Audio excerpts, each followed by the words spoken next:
అంత సులభంగా ఉండదండి, చాలా కష్టపడాల్సి వచ్చింది. మీకు ఒకటి అసలు ఎవరు తెలియని విషయం చెప్తా. మొట్టమొదటి సంవత్సరము ఈ విధంగా పెట్టినప్పుడు చాలా కష్టం అవుతుందని చెప్పి ఫైనాన్స్ మీటింగ్ లో మేము కూర్చుంటే అప్పుడు జగన్మోహన్ రెడ్డి గారు ఏమన్నారు తెలిసిన, ఇది నేను ఇచ్చిన మాట, ఇది మేనిఫెస్టోలో పెట్టడం జరిగింది, ఇది పేదవారికి, చాలా మందికి తెలియదు ఎందుకంటే క్లోజ్ డోర్ జరిగినది, ఇది పేదవారికి సంబంధించిన వాగ్దానము, ఇది తప్పేదానికి కుదరదు, ఇది అంటూ ఒకవేళ తప్పాల్సి వస్తే నేను దిగిపోతాను అన్నాడు. ఇట్లా అన్నాడు, నేను దిగిపోతానంటే అంత మాట ఎందుకని చెప్పి మేమంతా రాత్రి పగులు మేము గాని మా ఆఫీసర్లు గాని, కోవిడ్ అప్పుడు ఎవరికి తెలియదు, ఈరోజు అంత పెద్ద మనుషులందరూ మాట్లాడుతుంటారు, కోవిడ్ అప్పుడు ఏరోప్లేన్ ఎక్కే వాళ్ళు ఎవరు లేరు భయపడి. ఫస్ట్ ఫేజ్ కోవిడ్ లో అసలు ఏరోప్లేన్ ఎక్కాలంటే భయము, ఎందుకంటే కోవిడ్ ఫస్ట్ వచ్చినప్పుడు కోవిడ్ అంటూ వస్తే, కరోనా వస్తే చావు ఖాయం అనే లెక్క, ఆ లెక్కలో ఖాళీ ఎయిర్పోర్ట్లు, ఖాళీ ప్లేన్లలో మేము తిరిగినామండి.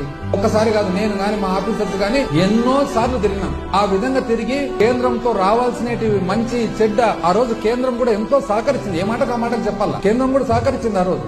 ఆ సహకారంతో, పట్టుదలతో జగన్మోహన్ రెడ్డి గారు ఖచ్చితంగా పేదలకు ఇచ్చిన మాట చేయాలంటే ఆ రోజు